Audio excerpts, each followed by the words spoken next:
Welcome to today's webinar, Making the Most of Your Wraparound Fidelity Data, How to Interpret WFI-EZ Results and Put Them to Use. I'm Gary Wonsick at the University of Maryland School of Social Work's Institute for Innovation and Implementation. I'd like to begin with a few housekeeping announcements. So please note that during this presentation, we have a large number of participants who will be joining today, so your phone lines will be muted, though that is the best way to join for the audio experience. So we recommend dialing in, and that information is at the top of the chat box. A recording of today's webinar will be made available in a couple of days. We're looking to have it posted by Friday.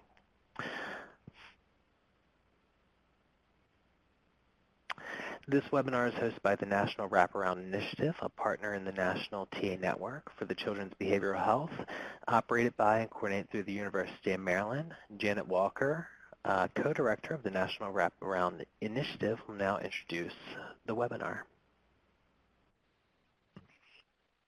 Thanks, Gary. Hello, everyone, and welcome today to the webinar, which is focused on interpreting and using your WFI-EZ data.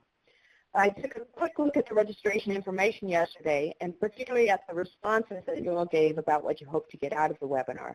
I think what's planned for today will go a long way toward meeting those expectations. I also noticed a lot of familiar names on the registration, and it's good to be here with old friends and colleagues, as well as folks who may be newer to Wraparound.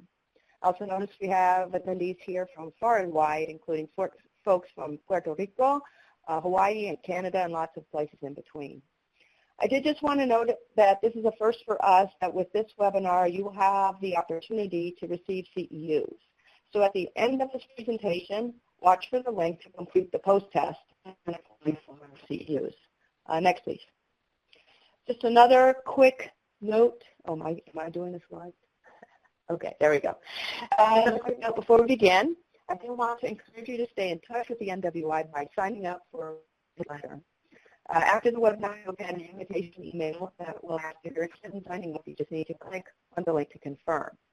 The newsletter will bring you updates on research, webinars, key news from the field, and other announcements. And particularly the thing we've been announcing lately is the upcoming National Wraparound Implementation Academy that will be September 11th through 13th in Baltimore. We've had it annually for a couple of years, and it's an event that attendees are really enthusiastic about and get a lot out of. It's also a very popular event, and the latest registration news is that we are already more than half full. So if you're interested in coming, you might want to get on that quickly. If you see is a little tiny picture of the NWI homepage up there on your screen, the orange button up on the right, if you click on that, it will take you right to the Academy information. One other quick thing about the Academy is that we will be having awards for excellence and innovations in Wraparound. So if your program is doing anything that you think is noteworthy, you can nominate it for the award. We'll be keeping the award nominations open through July 7th. All right, so on to the meat of today's webinar. I quickly want to introduce the presenters, both of whom are friends and colleagues from the National Wraparound Initiative and related work. Dr. Eric Bruns will introduce our topic and then hand it off to Spencer Hensley, who is the lead presenter for today. Spencer has been a technical assistant specialist with the University of Washington's Wraparound Evaluation and Research team for more than 5 years. I'm sure that lots of you guys already know him. All right, Eric, take it away. Well, good afternoon to most of you, and good morning to those of you who are here on the Pacific Coast and in Hawaii. Just want to take 2 minutes as the director of the Wraparound Evaluation and Research team here at the University of Washington to set the stage before handing the controls over to our TA and evaluation specialist, Spencer Hensley. He has a lot of content to cover today in a brief amount of time, and one of the reasons he has so much territory to cover is that measuring anything with rigor and reliability is difficult work. As is using those data to inform important decisions in your system of care or program or wraparound initiative. And measuring quality and fidelity and outcomes of services are no exception. So back at the University of Vermont with John Burchard, we introduced the Wraparound Fidelity Index to the world in the early 2000s. We did this at the time because wraparound was becoming, by the year 2000, a very popular buzzword and very radical and exciting new idea in children's services. But the field was concerned there was really little understanding of the things that actually had to be done at a practice level to get positive results. So programs and systems that wanted to use wraparound to coordinate care for youth with complex needs and their families needed something to help keep them on track and accountable. And we also needed something to assist in conducting research on wraparound, which was just getting into full swing in outcome studies, fidelity, and satisfaction data. As many of you, I'm sure, already know, are also needed to make sure the degree to which, to evaluate the degree to which wraparound was being done as intended and help explain whatever the outcomes were found. So that brings us to today. In 2017, I would say the majority of our Wraparound Fidelity Index user sites now use our briefer, more comprehensive, and more user-friendly self-report measure, the Wraparound Fidelity Index short form, or as we affectionately call it, the WFI-EZ. And as for the original WFI, with the WFI-EZ, we want users of this measure to be full partners and collaborators and take the lead in designing their own evaluation plan, data collection mechanisms, and be full collaborators with us here at the National Wraparound Initiative. And like Wraparound, we want this measure and other things that we disseminate to be somewhat locally adaptable and adapted to local needs. We don't want to be overly controlling, as sometimes is a criticism of the developers of other evidence-based strategies. Wraparound really belongs to everyone. We don't want UW-WIRT or the National Wraparound Implementation Center to have to collect these data for our partners to make sure it's collected and interpreted correctly. But this demands responsibility on everyone's part. First and foremost on us as disseminators and developers of the measure, and as national trainers and TA providers, as the National Wraparound Implementation Center is, the responsibility is on us to provide information on how to collect and interpret these data appropriately if we're going to make it available for sites to use. The responsibility is also on the part of the users, like many of you are, to collect and interpret the data and use the data appropriately. So that's my attempt to set the stage today. We are extremely excited about the extraordinary community of practice nationally and internationally that we have at the NWI and with respect to our users of our measures. But we want to provide guidance and record this webinar also for use by others who may review it in the future about how to appropriately collect and interpret your data. So thank you for joining us, and I will now hand it over to Spencer. All right, thanks very much, Eric. And hi, everybody. Thanks for joining us today. As Eric mentioned, my name is Spencer Hensley. I'm a technical assistant and evaluation specialist here at WIRT. And today we're going to talk, as Eric was saying, about one of the fidelity tools that we here at WIRT have developed, the Wraparound Fidelity Index short form, or the WFI-EZ, and especially how to understand and interpret WFI-EZ results. So to that end, we have 4 major goals today. We want to briefly review the tool itself, kind of one piece at a time, its structure and its scoring. We want to review best data collection practices that will ensure that your results are meaningful. We want to familiarize you a little bit with some of the kind of canned summaries that are produced by our data reporting system, WrapTrack, because I know a lot of you use that. And then most importantly, and really what we'll spend most of our time on today, we want to talk about the ways in which fidelity results can be not just kind of collected and stored somewhere, but be understood and really used to inform quality improvement. So this is a lot of ground to cover. And so I'm going to be moving through the material at a pretty healthy clip. so we will be saving questions for the very end. Feel free to go ahead and type those questions into the chat, and folks will be kind of curating those. If we don't have time to get to your particular question today, feel free to reach out to us, and we'd be happy to chat with you individually. Okay, so even as much as we're going to talk about today, this is really only a small part of what is ideally a much larger quality improvement process. So here on your screen we have kind of a simplified generic logic model with inputs and outputs, and you would ideally be monitoring things along this process, kind of in all of the squares to whatever degree is possible. But we're really just going to focus on this middle piece, fidelity. What do your services actually look like? So to kind of reiterate what was presented by this figure, fidelity data will help you understand what your practice is like and make connections to the youth and family outcomes that your families are experiencing. So why is it worthwhile to take stock of your practice?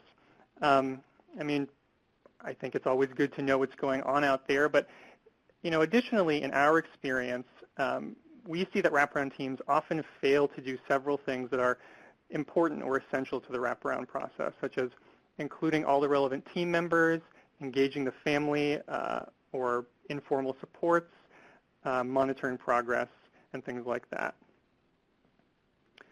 We're going to talk about this stuff much more in depth at the very, very end of the presentation, but I do just want to kind of plant a flag here and mention that data collection should ideally be part of an ongoing quality improvement process rather than something kind of collected once and set aside.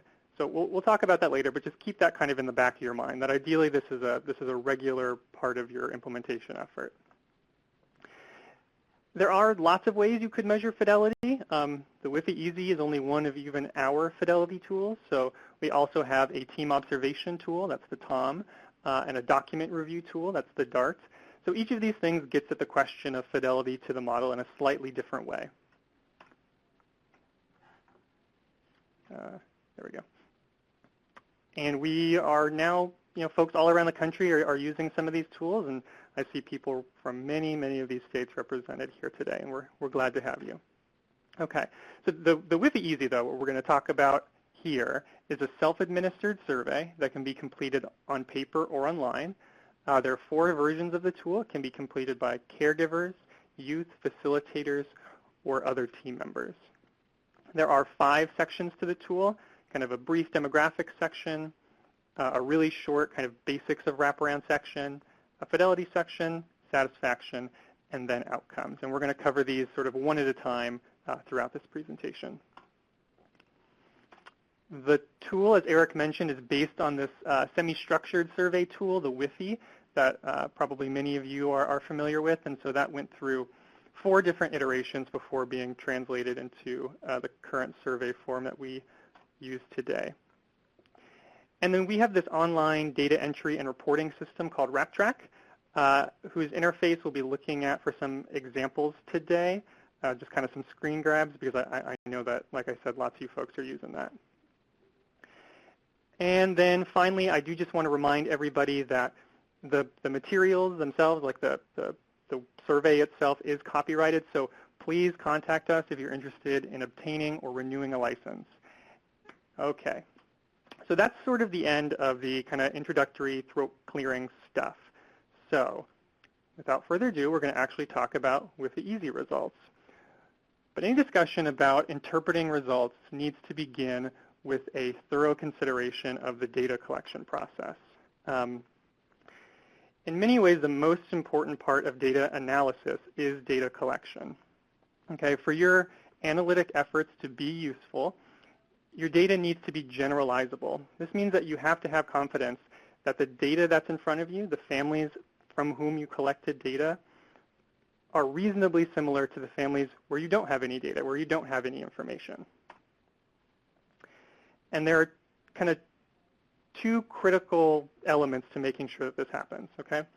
So first, you have to think about who you're going to approach to take the survey, or kind of your sampling procedure. And then second, you have to track who actually is completing the survey or your response rate. So we're going to talk about these one at a time. So let's talk first about sampling. Your sampling approach will depend in large part on the size of your organization and the resources available to you. If you have a fairly small implementation context, like 30-ish families, you may just want to approach everyone for a survey. So often sites that do this administer the survey at some kind of predetermined time point in the life of the family, so like at 6 months of services or something like that. If you're serving a somewhat larger number of families, you'll almost certainly want to draw a sample at some regular interval, like once a year or twice a year. Just select a random sample of families. A random sample is basically what it sounds like. It is just randomly selecting families to receive a survey. So all families will have an equal and known probability to appear in your sample. So for example, if you have a 25% random sample, that means that every single family has a 25% chance of ending up in your sample and being approached about the survey. So a random sample effectively is assuring representativeness, okay?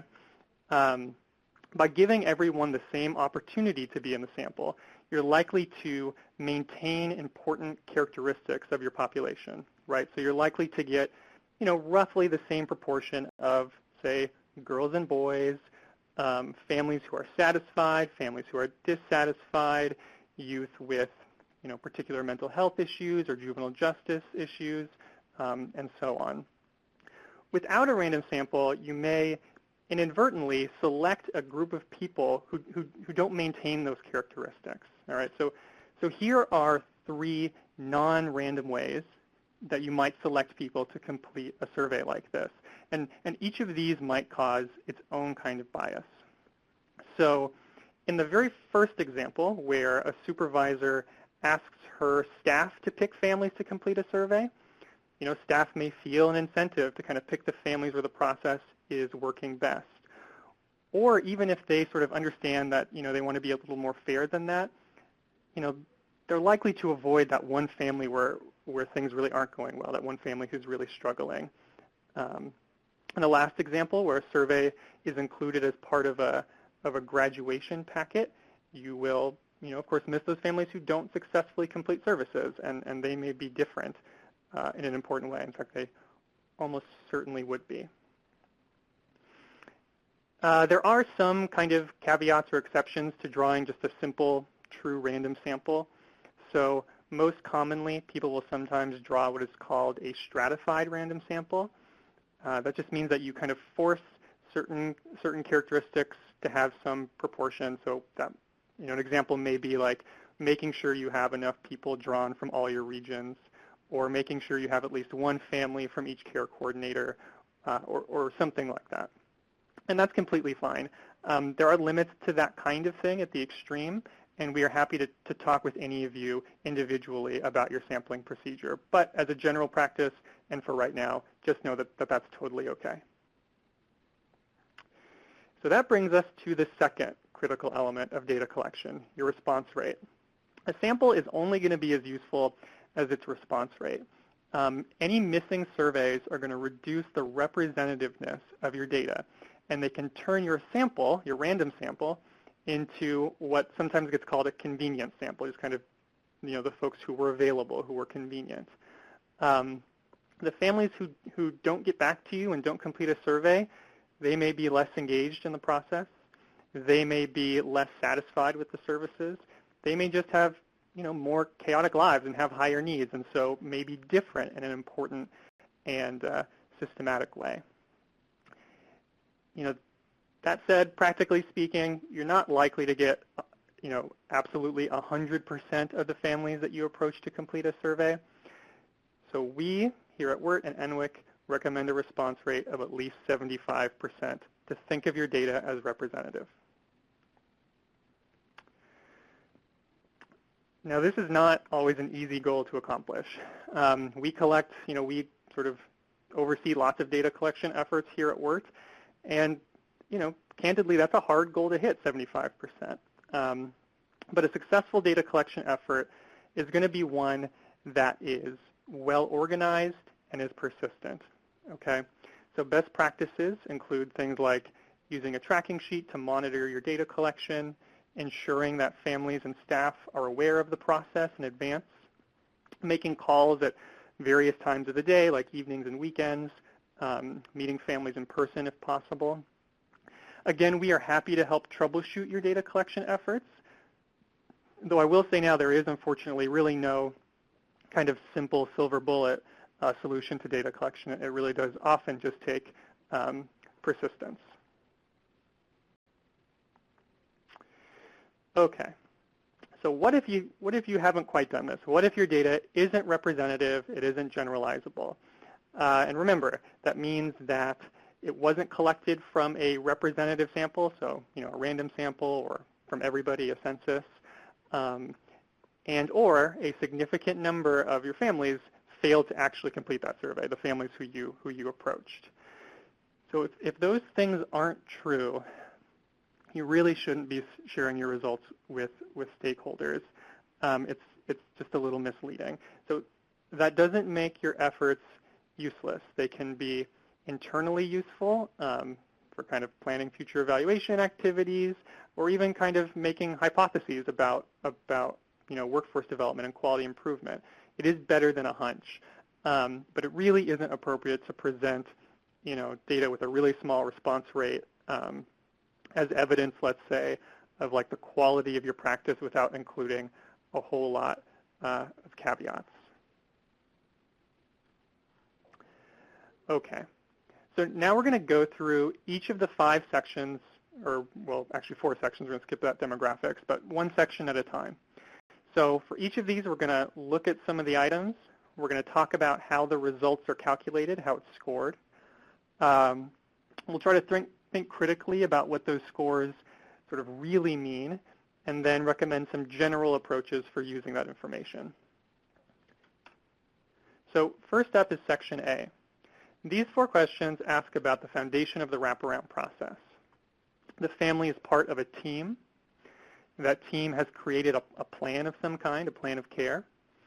That team is meeting regularly, and the decisions that team makes are based on input from the family.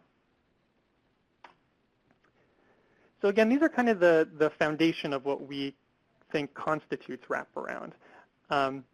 We would hope that nearly everybody is answering yes to these questions. Now, I won't say that we expect literally 100% of families to say yes. Even in a perfect environment, there's bound to be just response error, people misunderstanding questions or just marking the wrong box or something like that. But we do recommend that at least 90% of your families are saying yes to these items. And think that, any instance where a family is saying, for example, that they don't have a team or a plan, is probably worth following up on and investigating. If a significant proportion of your families are marking no on these items, especially those first 2, you may not be consistently implementing wraparound. Maybe sort of important just for this presentation, it also means that kind of the rest of the questions wouldn't have been totally comprehensible to your families because they're asking a lot about teams and meetings and plans. But in any case, that's kind of an opportunity to ask some foundational questions about quality improvement if you're sincerely trying to implement wraparound. But lots of folks are saying that they don't have teams or plans. So that's Section A. Section B, we're going to spend a lot of time here. Section B is kind of the centerpiece or the backbone of the WFI-EZ. This is the fidelity section, okay? There are 25 items, and each of them ask about details of the wraparound process. The items are phrased as kind of statements about the wraparound experience, and a respondent indicates the degree to which they agree with those statements. So, for example, this first one here, B8, at every team meeting, my wraparound team reviews progress that has been made towards meeting our needs. And then a respondent says, I disagree with that, I strongly agree with that, I don't know, somewhere along that scale. I'm sure you've all seen scales and questions like that before. Again, there are 25 questions like this. These items can be rolled up into a single total fidelity score, an overall fidelity score, into 5 kind of subscale scores, or as we call them, key element scores, and then into 25 individual item level scores. We at WIRT and NWIC recommend that you examine your fidelity through all of these lenses, that you look at all 3 of these things. So the process of understanding your fidelity is going to be a process from moving from really general down to more specific. You will start with total fidelity for kind of an overall check of your practice, then move to your key element scores to refine your understanding, and then most importantly, look at items for practice level strengths and weaknesses. And then of course, maybe most importantly, actually using that information to inform decisions. So let's start with the first step of this process and talk about total overall fidelity scores. So what is your total score? It is calculated as the average item level score as a percent of like the possible score you could get. So in theory, your score can range anywhere from 0 to 100%. But in practice, this tends to be on the higher end. And thinking about how the score is calculated can maybe help you see why. If you remember, all the items are, at the scale of agreement. And since it's the average of all these item level scores, it's really the average level of agreement that people have with all of those questions. So let's say that every respondent gave the response neutral, that middle item in that scale, if you remember, to every single item. And that probably wouldn't happen, but you can just kind of imagine it for me. That would result in a score of 50%. All right? So this scoring method also treats, it means that the total score weighs every item in section B equally. And all of the statements in there may not be equally important to you. So total fidelity, again, should really only be the first stop in your kind of dive into your fidelity. And, we certainly know that it can be appealing to have this be the number you monitor primarily. All of you have lots of responsibilities, and distilling the quality of your practice into a single number is obviously very seductive, and we understand, but we really do not recommend doing this. Your total score is, again, a good initial check on the overall health of your program. It is going to obscure really important details about your practice. So let's look at an example of how total score hides important details. So here we have 2, totally made-up sites, Site A and Site B. And they each have identical total fidelity scores, 75.1. But their item level scores suggest very different practices. We're going to cover this more shortly, but for now, just know that item level scores range from -2 to +2, okay? So you can see that Site B has sort of fairly middling scores across the board, right? Whereas Site A has quite high scores for most of these items, but very, very low scores for about 6 of them, it looks like.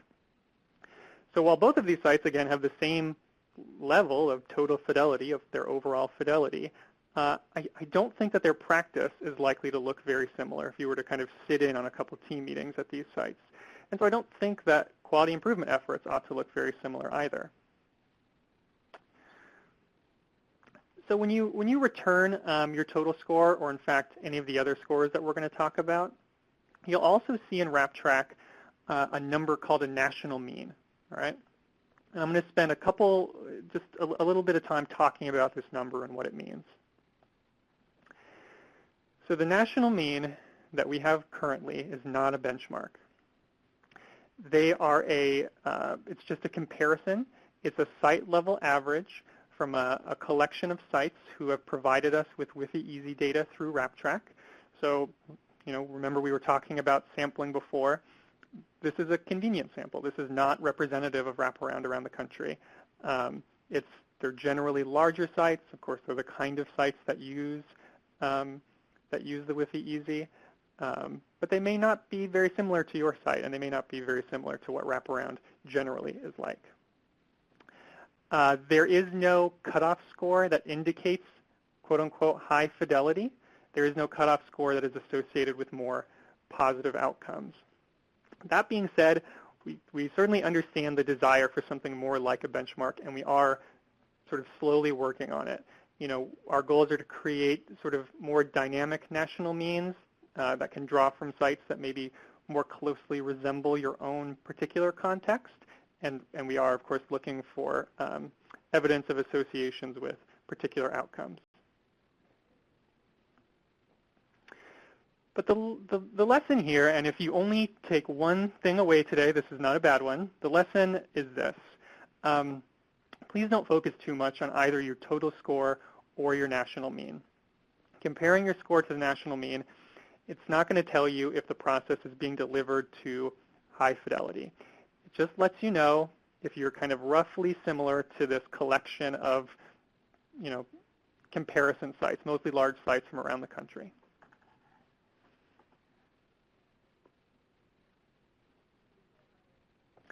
And then, again, importantly, the total score hides really important details about practice. Okay, so let's look at another example.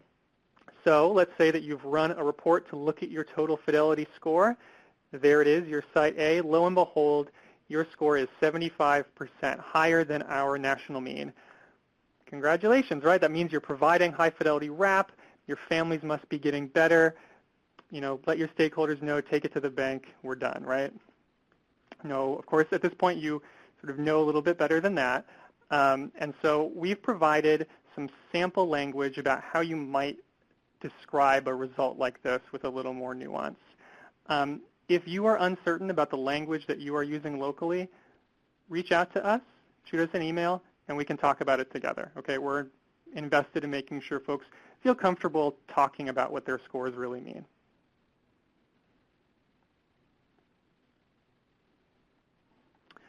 All right, so the next level of detail after your total score are our 5 key element subscores.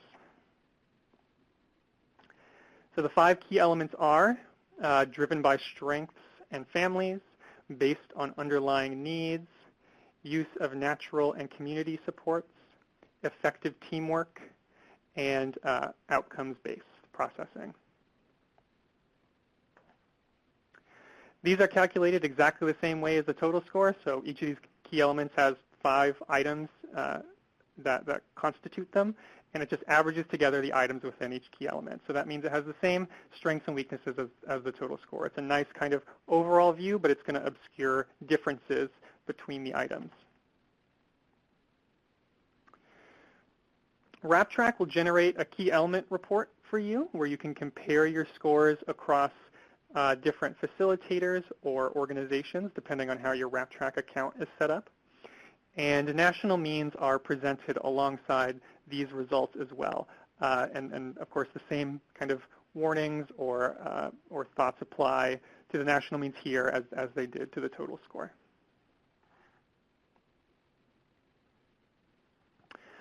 All right, and then most granularly, you want to look at the actual item level scores. So as I mentioned, scores range from -2 to +2, and it's worthwhile to think about, again, what those numbers sort of mean. They represent the degree of agreement that all your respondents have with a given item, the sort of average level of agreement. So a score somewhere between +1 and +2 means that your average level of agreement, it's kind of like measure of centrality, is somewhere between agree and strongly agree. A score between -2 and -1 means that your average score would be somewhere between, or your average agreement, I should say, would be somewhere between strongly disagreeing and disagreeing with that statement. Again, there are some canned reports in RapTrack that will summarize your results. So here you can see just a simple item level average scores. They're grouped here by the key element of those items. And then one other report out of RapTrack that's at the item level is going to highlight some strengths and some areas of improvement for you. These are items where your site score is more or less than 40% of a standard deviation from the national mean. And if you're not quite sure what that means, that's okay. But what's important is that it means the report is only highlighting relative strengths and weaknesses. So in other words, are you higher or lower than the other sites in our national mean? But it's probably also a good idea to look at your kind of absolute strengths and weaknesses. Some items may not be a weakness relative to our national mean, but nevertheless worthy of your attention. So, for example, most wraparound implementations struggle at least a little bit with engaging and utilizing natural supports. That's a hard thing to do. And as a result, the score in our national mean is somewhat lower. So even if this were a fairly low score at your site also, it may not show up on that previous report. So a nice, simple strategy here is to simply rank all of our item level scores from highest to lowest. Now, unfortunately, at this time, there is no way to automatically do this in WrapTrack. You would need to export your data, kind of calculate, get the average for all of those items in Section B, and then sort them in Excel. If anybody is interested in doing this and needs help, you can let us know. It really shouldn't take more than a few minutes, and I'm sure one of us would be happy to just quickly show you how to do that. For this and for related reasons, it is a good idea to learn how to export your data out of WrapTrack. The reports that WrapTrack produces are useful, we hope, but for the maximum flexibility, it can be important to just get your hands on the raw data and feel like that's available to you. So this is pretty easy to do. You just click on the menu here at the top, and then you navigate to export data, and then you'll get an Excel file that looks kind of like that one in the bottom left-hand corner. And once you've got comfortable with exporting your raw data, again, a simple rank of your items from highest to lowest can produce a lot of information. So here is just one example of how you might present that kind of information, where I've just pulled the 5 highest and 5 lowest rated items, and then placed their scores in little tables next to the text of the item itself. So here you can see, again, it's not just your relative strengths and weaknesses, but kind of, absolute, like relative to your own scores. Okay. So we have thus far talked a bit about how to understand what your data means and a little bit about how to get it into a form that you can work with. But we haven't talked too much yet about what you would actually ask of your data in the first place.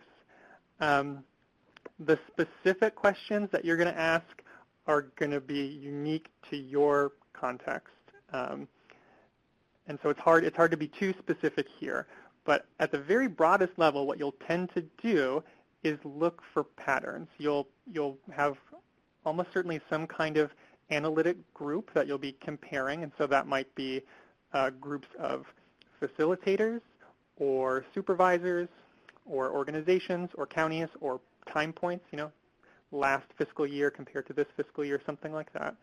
But whatever those groups are, you'll just tend to look for 2 kinds of patterns. You'll want to ask what items are scored either high or low for absolutely everybody. This is kind of a global pattern to notice.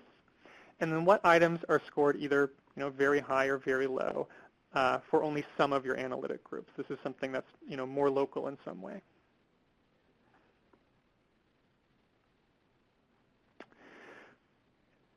When data is more granular, though, you do need to interpret it with some caution. So this is especially the case if you're looking at the scores of individual care coordinators.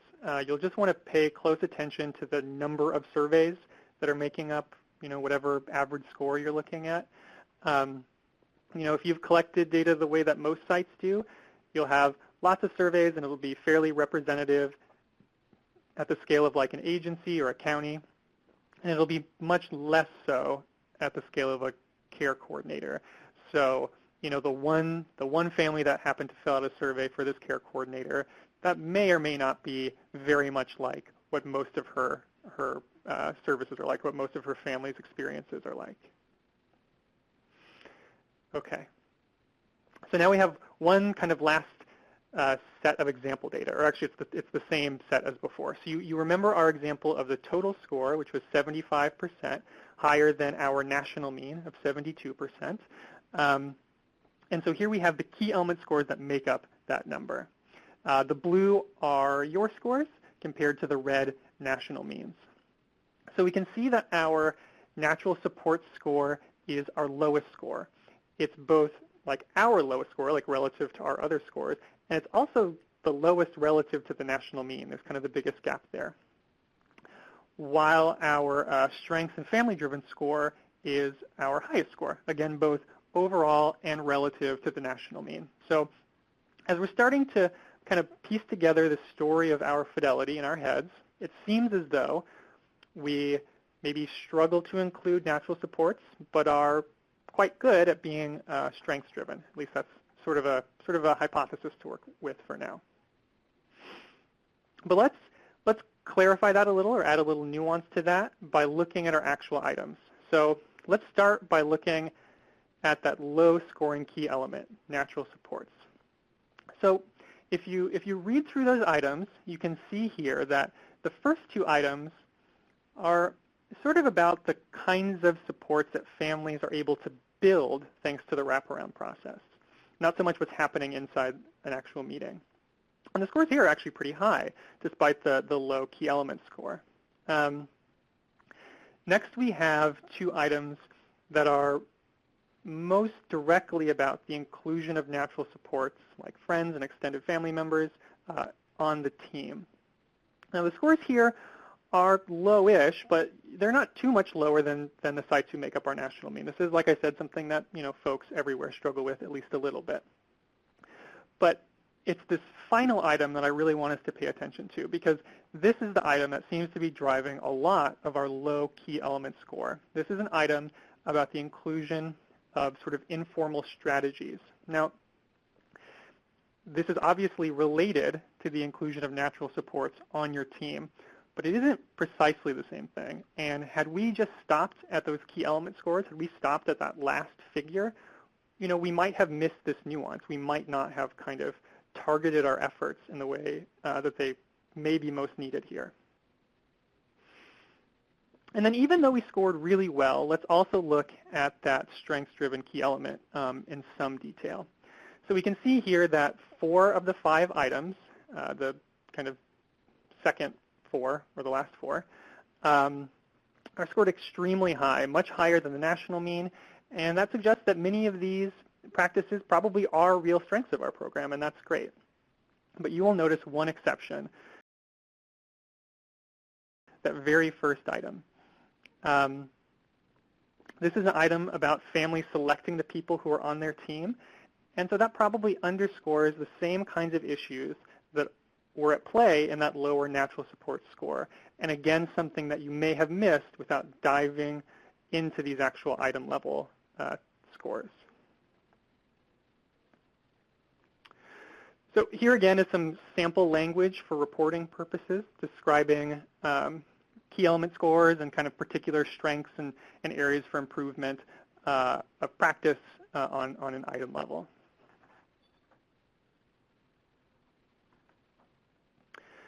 All right, so that's it for fidelity. Caregivers and youth complete a short satisfaction section. There are 4 questions, each with the exact same response scale as section B, strongly agree to strongly disagree. But if you read through these items, you'll see that they're not really all equally related to satisfaction.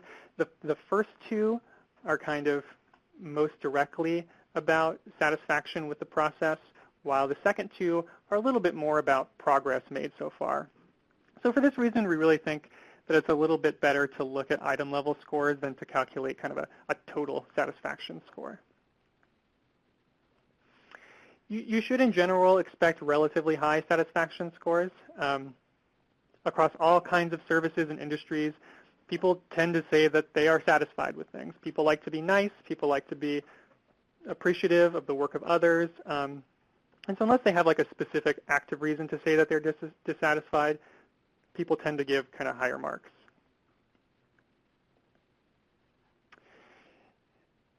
And then finally, caregivers and facilitators are given a series of just brief questions to track some real simple outcomes. So there are two different sections here. The first one asks about objective system involvement. So has the youth been to an emergency room for a mental health problem? Have they been expelled from school? Just simply yes, no questions. And then the second section is only asked of caregivers, not facilitators. And this is about kind of the impact of problems on the youth's family life, school life, social life, and so on, a little bit more subjective. The systems involvement outcomes, that first section, are going to vary really widely from one community to another because they're likely sensitive to a whole lot of variables outside the wraparound process. So, for example, in our national sample, the national means, the percent of youth who have been expelled from school ranges from 6% up to 37%. And there's probably a whole lot of things that influence that aside from what team meetings are like. So determining what constitutes a quote unquote good outcome is going to be a pretty local decision. So talk to your stakeholders, focus on change over time, and use outcomes to highlight systems level interventions are kind of the recommendations that we can have sort of in general to everybody. Okay, so I know that we're flying through this, but the last thing that we want to cover today is really the most important. We've talked so far about how to collect your data, how to understand what your data means, how to summarize and slice your data, but we haven't talked about how data fits into your broader implementation efforts. And ideally, data collection and analysis is not some separate and siloed effort, but is integrated into your larger work, is helping you understand what is going on and make decisions about what to do next. So we want to encourage you to use data as part of a continuous quality improvement orientation. Some of you may have seen something like this, like described in terms of a plan, do, study, act, or plan, do, study, adjust cycle. So the framework here, the idea here is that this is a continuous process where you make hypotheses, you initiate changes, and then you track progress and make adjustments. So, fidelity data, unfortunately, is not all that often going to yield you a kind of simple, obvious, silver bullet solution. And I think a lot of us kind of expect this in the back of our minds. I mean, I do too, frankly, that if we collect data, we'll have a single clear answer to what's going on and what to do next. But this just doesn't always happen. Instead, the kinds of information you get back have to be provisional because there's lots of churn in your staff and in your families, and your context changes, and data's a little diffuse in what it means, and so needs to be adjusted over time. And so this is a process that kind of understands that that's the reality and tries to use data within that context. So let's kind of go through an example of this together. So let's say that based on your WFI-EZ results, but not only on your WFI-EZ results, because you have other sources of information, including just conversations with your staff, observations you've seen, things like that. But you've kind of picked up that the use of natural supports may be low. So you plan to address this. You want to conduct a training on natural supports, and you decide to focus on engaging natural supports during your supervision sessions.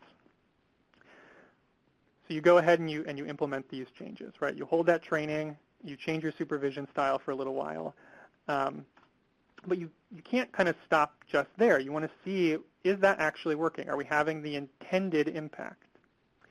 So, once you've implemented your change, then you would go back and collect some more surveys, maybe a year later or 18 months later or whatever is reasonable for the change that you've made. So you take your random sample of caregivers, you get your high response rate, and you learn that you have been successful, that natural supports are now joining your team meetings much more often. But it seems as though your services are still mostly formal in nature. You don't have a lot of informal strategies and supports on your plans of care, for example. So then you adjust. You adjust your supervision or maybe your training to emphasize that natural supports should not only participate in meetings, but also be tied to strategies to help the transition process and make sure it's a sustainable model. And then you would essentially kind of go around this circle every year or so as necessary to continue to make sure your practice is improving. Okay, so that's all we have for you today. And I know that was a lot.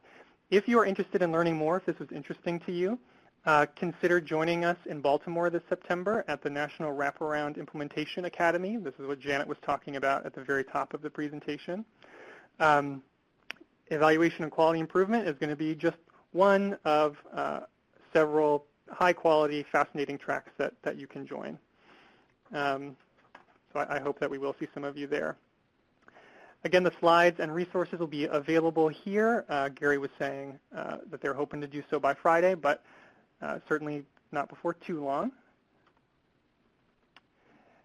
And then here's some information about CEUs. I believe when this webinar ends, though, you're going to be automatically taken to the link here.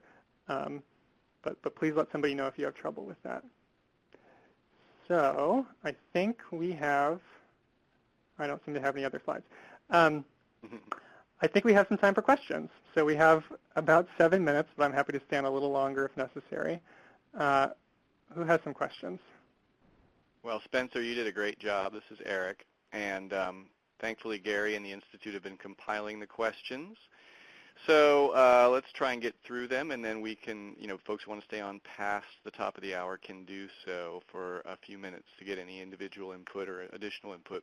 First question we got, and I'm not 100% sure what the inspiration for this question was from the webinar, but one person wrote in and asked, does this mean that the connection between fidelity and outcomes hasn't been determined? Again, not 100% sure what prompted that question, but collecting fidelity, my quick answer is collecting fidelity data for your own quality improvement is, needless to say, something that should be undertaken regardless of what formal research has determined. So much greater, even greater rigor than what Spencer's describing here is needed to try to establish that kind of connection. You need to follow all those rules that Spencer said about good data collection, representative samples, and then you also need to undertake analyses that allow you to reliably or rigorously, systematically determine the association between outcomes and fidelity scores. There have been several studies published that have found that overall, at both a youth/family level as well as at a site level, there is a association between the level of wraparound fidelity and the rates of more versus less positive outcomes that are achieved, particularly at the program level.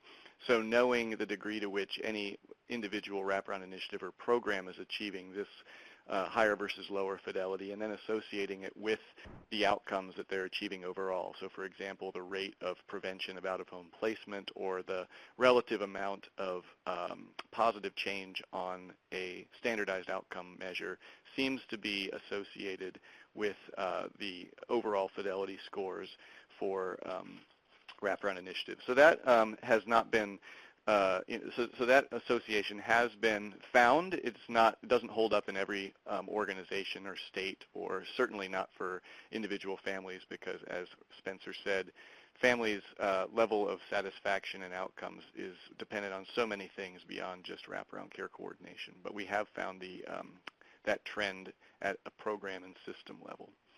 Other questions that I can answer, and then I'm going to hand it over to the experts on the actual measure and wrap track. Yeah, actually, almost is there going to be a webinar about the TOM? I think that we could do that if folks think it would be useful. We might not do it in a webinar format, but perhaps we could do a similar overview in a kind of video and then post that in our resources on the NWI. So that's a great question. One next question that I might have to hand to others is, let's see, where was that one? Someone asked about whether or not national means are available beyond just caregivers and beyond just key element scores. Spencer or April, can you address that question? Yeah, so there are different national, it's a good question. There are actually different national means for each of the respondent types. So you would get a different national mean if you were looking at your facilitator surveys as compared to your caregiver surveys. And there should be item-level national mean scores. If for some reason those aren't populating into a WrapTrack report, let us know, but we could provide you with those in a worst-case scenario. Okay. We answered through the chat that the WFI-EZ is available in Spanish, but I don't know about the reports. I don't think there's any tailoring of the reports so that the reports will be generated in Spanish. Is that correct, Spencer or April? I believe that that's correct. I don't think April's on actually, but no, I don't think that the reports are available in Spanish, but that's, we can certainly put that on our list of worthwhile things. Right, so we can administer the WFI-EZ in Spanish online or by paper format, but those who use WrapTrack to create reports may have to use the English wording of the same items, of all the items that have been translated into Spanish. Let's see.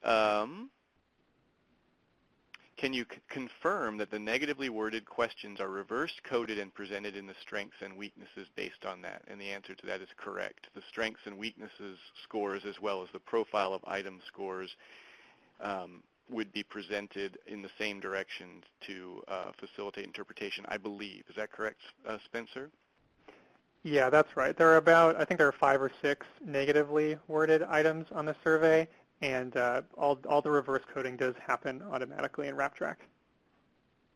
Thank you. Are we able to export raw data using Internet Explorer? I tried to do so in Excel in April and was told exports work best with Chrome. Has this issue been resolved? And I have no idea the answer to that question. Yeah, I'm not sure either, but we can check in with our developers and see what the deal is with that. Yeah, we do know that for that this has been a consistent issue, that using Chrome is going to get you the best results in using WrapTrack. I don't know if that's been addressed yet. If we don't use WrapTrack and enter data manually, how can we produce reports? And I think the same person said, I mean manually in Excel or SPSS. I don't believe we have any scripts at this point for the WFI-EZ to do that because most folks do use WrapTrack, but I can hand that again to Spencer to answer. Yeah, we don't have anything kind of pre-packaged that would kind of do that automatically for you. The WFI-EZ manual at the very end of it does have all of the kind of scoring formulas written out, just kind of in sort of plain math. It's not in any kind of coding language, but that would be a good resource if you were trying to do something like that. Right, and if you do decide to do that because for whatever reason you want to maintain your own database, then feel free to share what you learned or what you created. April suggests we may have syntax, so we can get back to that specific user if you want to just write to our wrapeval@uw.edu. You can ask that question specifically and we can respond to you about that. So yeah, our email here is wrapeval@uw.edu. You can also find that link on our website. And April just put that up on the chat box. Let's see, what else do we have here? The hyperlink to the training center for CEUs generates an error message. So I don't know if Gary has an answer to that one. for some Yeah, I'll look into it, and we're going to be emailing all the participants and all the registrants once we have the recording posted. And since there was a lot of information covered today, it might be good to wait until the recording's posted along with the post-test so that you can have one handy to help with the other. And so we'll send that out by email. All right, thank you very much, Gary. Let's see, Is there any evidence of effectiveness of wraparound being used with other populations outside of youth and families? So for the person who asked that question, a little bit outside of the realm of this webinar, but happy to answer it briefly. It's important to recognize that wraparound is just one specific defined model of care coordination for individual or integrated care for individuals with complex, for youth in particular with complex behavioral health and other needs. There's a ton of evidence for the positive effects of care coordination for adults, but wraparound, as is promoted by the NWI and defined by the NWI and supported by the National Wraparound Implementation Center, has not really been applied very widely with other populations beyond youth. There is some evidence from a couple of evaluations that it could be very effective. So John Vandenberg and Jim Rast applied it to the transition of adult prisoners back into society and found that the reincarceration rate was much lower when wraparound was used as a mechanism to reintegrate those prisoners. So there's plenty of, I think, common sense as well as some evaluation results that suggest that this specific type of care coordination could be useful for other populations. But I think that the main sources of evidence you want to look to are the broader integrated care and care coordination literature. Let's see, anything else? Have I missed anything, Gary, or others who are tracking our questions? I think we might have gotten to them all. So we're only 4 minutes over. Thanks for those of you who are still with us hearing the answers to those questions. We'll give you one last second to send any other comments or questions. And if we don't see any, then we will invite you to indeed find that email from the Institute for follow-up around CEUs, post-tests, etc. And really thank you, especially those of you who are collaborators, for joining us today to learn more about how to use your data as effectively as possible. Anyone else want to sign off with any last words among our presenters? Yeah, I just say thank you everybody for joining us today. It was good to see such a high turnout and so many kind of familiar names. And again, please don't be shy to reach out to us, even to just help you think through some of these things. Yeah, and given what I'm seeing is a lot of good positive feedback and the number of attendees, we probably will be doing more of these in the future. So keep an eye out, and hopefully we'll